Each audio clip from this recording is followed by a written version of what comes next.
Chilli powder, ಸಖತ್ ಖಾರ ಬಣ್ಣ ಮತ್ತು ರುಚಿ ಆಚಿ ಚಿಲ್ಲಿ ಪೌಡರ್. 7,11,00,000 ರೂಪಾಯಿಯನ್ನ ಹಾಡಗಲೆ ದರೋಡೆ ಮಾಡಿ 46 ಗಂಟೆ ಕಳೆಯುವುದರೊಳಗಾಗಿ ಆರೋಪಿಗಳನ್ನು ಅರೆಸ್ಟ್ ಮಾಡಲಾಗಿದೆ. ದರೋಡೆ ಮಾಡಿದ್ದ ಹಣವನ್ನು ಕೂಡ ಸೀಸ್ ಮಾಡಲಾಗಿದೆ. ಬೆಂಗಳೂರಿನಲ್ಲಿ 7,11,00,000 ರಾಬರಿ ಪ್ರಕರಣ. ಕಿಂಗ್ ಪಿನ್ ರವಿ ಪತ್ನಿಯನ್ನ ಪೊಲೀಸರು ವಶಕ್ಕೆ ಪಡೆದಿದ್ದಾರೆ. ವಶಕ್ಕೆ ಪಡೆದು ವಿಚಾರಣೆಯನ್ನು ನಡೆಸ್ತಾ ಇದ್ದಾರೆ ಪೊಲೀಸರು.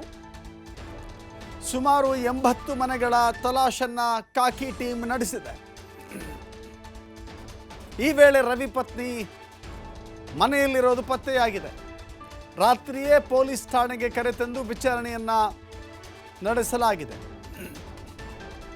ತನ್ನ ಪತಿ ಅಂದರೆ ರವಿ ಈ ಕೃತ್ಯದಲ್ಲಿ ಭಾಗಿಯಾಗಿದ್ದಾನೆ ಅನ್ನೋದನ್ನು ಆ ಪತ್ನಿ ಒಪ್ಪಿಕೊಂಡಿದ್ದಾಳೆ.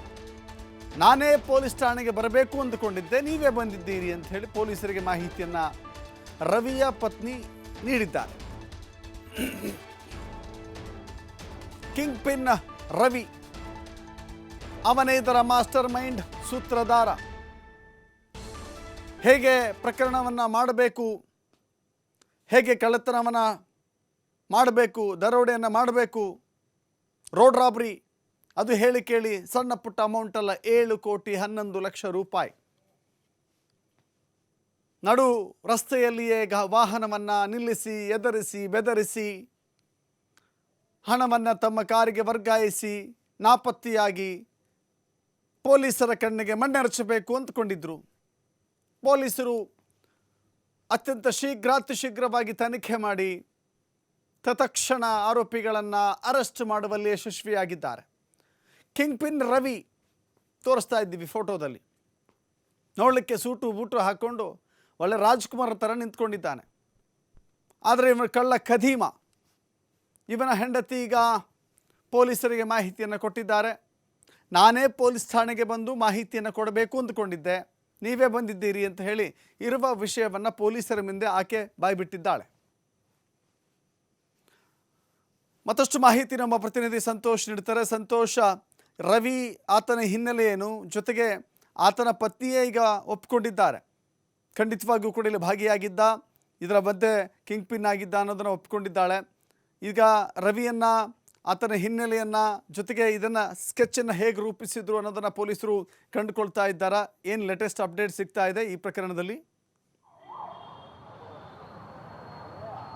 ದಶರಥ್, ಇಡೀ ಪ್ರಕರಣದಲ್ಲಿ ಆರೋಪಿಗಳನ್ನು ಹುಡುಕ್ತಾ ಇರುವಂಥದ್ದು ಈಗಾಗಲೇ ಪೊಲೀಸರು. ಅಂದರೆ ಯಾರ್ಯಾರು ಯಾವ್ಯಾವ ಹಂತದಲ್ಲಿ ಯಾರ್ಯಾರ ಏನೇನು ಪ್ಲಾನ್ಸ್ಗಳನ್ನ ಮಾಡ್ಕೊಂಡಿದ್ರು, ರಾಬ್ರಿಯಲ್ಲಿ ಯಾವ ರೀತಿಯಾಗಿ ಭಾಗಿಯಾಗಿದ್ರು, ಅದರ ಜೊತೆಗೆ ಈ ರಾಬ್ರಿಯನ್ನು ಮಾಡಲಿಕ್ಕೆ ದರೋಡೆಗೆ ಎಷ್ಟು ದಿನಗಳಿಂದ ಇವರು ಸಂಚನ್ನು ರೂಪಿಸಲಾಗಿತ್ತು, ಇದಕ್ಕೆ ಯಾರೆಲ್ಲ ಭಾಗಿಯಾಗಿದ್ರು ಮತ್ತು ಯಾರ ಸಹಾಯಗಳನ್ನು ತೆಗೆದುಕೊಂಡಿದ್ರು, ಸೊ ಇದರ ಹಿನ್ನೆಲೆ ಏನು, ಅಂದರೆ ಉದ್ದೇಶ ಏನು, ಈ 7 ಕೋಟಿ ಹಣವನ್ನು ಇವರು ರಾಬ್ರಿಯನ್ನು ಮಾಡಿದ್ರೆ ಯಾರ್ಯಾರು ಎಷ್ಟು ತಗೋಬೇಕು ಏನು, ಈ ಎಲ್ಲ ಆಯಾಮಗಳಲ್ಲೂ ಕೂಡ ಪೊಲೀಸರಿಗಾಗಲೇ ತನಿಖೆಯನ್ನು ನಡೆಸ್ತಾ ಇರುವಂಥದ್ದು. ಅದರ ಜೊತೆಗೆ ಕೆಲವ್ರನ್ನ ಈಗಾಗಲೇ ವಶಕ್ಕೆ ಪಡ್ಕೊಂಡಿದ್ದಾರೆ, ಇನ್ನು ಕೆಲವ್ರನ್ನ ಬಂಧನ ಮಾಡ್ಕೊಂಡಿದ್ದಾರೆ. ಆದರೆ ಅಧಿಕೃತವಾಗಿ ಪೊಲೀಸರ ಬಗ್ಗೆ ಮಾಹಿತಿಗಳನ್ನು ಹಂಚಿಕೊಳ್ಬೇಕಾಗಿದೆ. ಅದರ ಜೊತೆಗೆ ಈಗಾಗಲೇ ಏನು ಚಿತ್ತಾಪುರ ಅಂತ ಏನು ಬರುತ್ತೆ ಆಂಧ್ರದ ಬಳಿ, ಅಲ್ಲಿ ಈ ಬೆಳಗ್ಗೆ 2 ಇನೋವಾ ಕಾರ್, ಅಂದರೆ ಒಂದು ಇನೋವಾ ಕಾರ್ ಪತ್ತೆ ಆಗುತ್ತೆ, ಒಂದು ಇನೋವಾ ಕಾರಲ್ಲಿ ಉಳಿದ ಆರೋಪಿಗಳು ಪರಾರಿ ಆಗ್ತಾರೆ. ಅಲ್ಲಿನ ಗ್ರಾಮದ ಓರ್ವ ನಿವಾಸಿ ಏನಿದ್ದಾನೆ, ಮಾಜಿ ಸೈನಿಕ, ಅವನ ಪುತ್ರ ರವಿ ಮತ್ತು ರಾಕೇಶ್ ಇಬ್ಬರು, ಅದರಲ್ಲಿ ಓರ್ವ ರವಿ ಅಂತ ಹೇಳಿದ್ದಾನೆ, ಆತ ಇದರ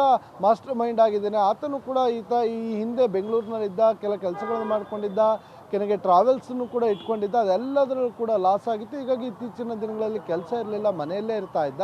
ಹೀಗಾಗಿ ಏರಿಯಾದ ಕೆಲ ಹುಡುಗರುಗಳನ್ನ ಗುಂಪು ಕಟ್ಕೊಂಡು ಈತ ಸಿದ್ಧತೆಯನ್ನು ಮಾಡಿಕೊಂಡು ಈ ರಾಬ್ರಿಯನ್ನು ಮಾಡಿಸಿದ್ದಾನೆ ಅನ್ನೋ ಮಾಹಿತಿಯನ್ನು ಸ್ವತಃ ರವಿಯ ಪತ್ನಿಯೇ ನೀಡಿದ್ದಾಳೆ ಅನ್ನೋ ಮಾಹಿತಿಗಳು ಲಭ್ಯವಾಗ್ತಾ ಇರುವಂಥದ್ದು. ಈಗಾಗಲೇ ಆಕೆಯನ್ನು ಹುಡುಕಾಟವನ್ನು ನಡೆಸ್ತಾ ಇದ್ರು. ಬೆಂಗಳೂರಿನಲ್ಲಿ ಸಿಕ್ಕಿದಂಥ ಕೆಲವು ಅಡ್ರೆಸ್ಗಳನ್ನು ಇಟ್ಕೊಂಡು ಸುಮಾರು 80ಕ್ಕೂ ಹೆಚ್ಚು ಮನೆಗಳನ್ನು ಹುಡುಕ್ತಾರೆ. ಆ ಮಧ್ಯೆ ಏನು ರವಿಯ ಪತ್ನಿ ಈಗ ಪತ್ತೆಯಾಗಿರುವಂಥದ್ದು, ಆಕೆಯನ್ನು ಕೂಡ ವಿಚಾರಣೆ ನಡೆಸಿ ಮಾಹಿತಿಯನ್ನು ಪಡ್ಕೊಳ್ಳುವಾಗ ತನ್ನ ಗಂಡ ಇದರಲ್ಲಿ ಪತಿ ಭಾಗಿರೋದ್ರ ಬಗ್ಗೆ ಆಕೆಯು ಕೂಡ ಸ್ಪಷ್ಟಪಡಿಸಿದ್ದಾಳೆ ಅನ್ನೋ ಮಾಹಿತಿ ಲಭ್ಯವಾಗ್ತಿದೆ. ಆದರೆ ಪೊಲೀಸರು ಯಾವ ರೀತಿಯಾಗಿ ಇದನ್ನು ತನಿಖೆಯನ್ನು ಮುಂದುವರಿಸ್ತಾರೆ, ಇದರಲ್ಲಿ ರವಿ ಇನ್ವಾಲ್ವ್ಮೆಂಟ್ ಏನು, ಅದರ ಜೊತೆಗೆ ಬೇರೆ ಇನ್ನೆಲ್ಲ ಯಾರೆಲ್ಲ ಇನ್ವಾಲ್ವ್ಮೆಂಟ್ಗಳನ್ನು ಮಾಡಿದ್ರು ಅನ್ನೋದ್ರ ಬಗ್ಗೆ ಕೂಡ ಮಾಹಿತಿಯನ್ನು ಕಲೆ ಹಾಕ್ತಾ ಇದ್ದಾರೆ. ಅಂದರೆ ಇವತ್ತು ಬಹುತೇಕ ಸಂಜೆ ಒಳಗೆ ಎಲ್ಲ ಆರೋಪಿಗಳನ್ನು ಬಂಧಿಸ್ತಾರೆ ಅನ್ನೋದಿತ್ತು. ಆದರೆ ಪೊಲೀಸರು ಇನ್ನೂ ಕೂಡ ಈ ಪ್ರಕರಣಕ್ಕೆ ಸಂಬಂಧಪಟ್ಟಾಗೆ ಯಾವುದೇ ಅಧಿಕಾರಿಯು ಕೂಡ ಬಾಯನ್ನು ಬಿಚ್ಚುತ್ತಾ ಇಲ್ಲ. ಬಂಧಿಸಿದ್ವಿ ಅಂತಲೂ ಹೇಳ್ತಾ ಇಲ್ಲ, ಈ ಕಡೆ ಎನ್ಕ್ವೈರಿ ಮಾಡ್ತಾ ಇದ್ವಿ ಅಂತಲೂ ಹೇಳ್ತಾ ಇಲ್ಲ, ತನಿಖೆಯನ್ನು ನಡೆಸ್ತಾ ಇದ್ವಿ ಅನ್ನೋದ್ರಲ್ಲೇ ಇರುವಂಥದ್ದು. ಸೊ ಇದಕ್ಕೆ ಕಾರಣ ನೂರಿರ್ಬೋದು, ಅರ್ಧ ತನಿಖಾ ಹಂತದಲ್ಲಿದ್ದಾಗ ಮಾಹಿತಿಗಳನ್ನು ಬಿಟ್ಟುಕೊಟ್ಟಾಗ ಉಳಿದ ಆರೋಪಿಗಳು ಅಬ್ಸ್ಕೆಂಡಿಂಗ್ ಆಗುವಂಥ ಸಾಧ್ಯತೆಗಳಿರುತ್ತೆ. ಈ ಕಾರಣಕ್ಕಾಗಿ ಏನು ತನಿಖೆಯ ಭಾಗವನ್ನು ಗೌಪ್ಯವಾಗಿರ್ತಾರೆ, ಅದ್ರ ಜೊತೆಗೆ ಎಲ್ಲ ಅಷ್ಟು ಹಣವನ್ನು ರಿಕವರಿಯನ್ನು ಮಾಡಬೇಕಾಗಿರುತ್ತೆ. ಈ ಕಾರಣಕ್ಕಾಗಿ ಪೊಲೀಸರು ಕೂಡ ಆರೋಪಿಗಳ ಬಂಧನದ ಬಗ್ಗೆ ಆಗಲಿ ವಿಚಾರಣೆ ಬಗ್ಗೆ ಆಗಲಿ ಒಂದಿಷ್ಟು ಗೌಪ್ಯತೆಯನ್ನು ಕಾಪಾಡ್ಕೊಳ್ತಾ ಇರುವಂಥದ್ದು.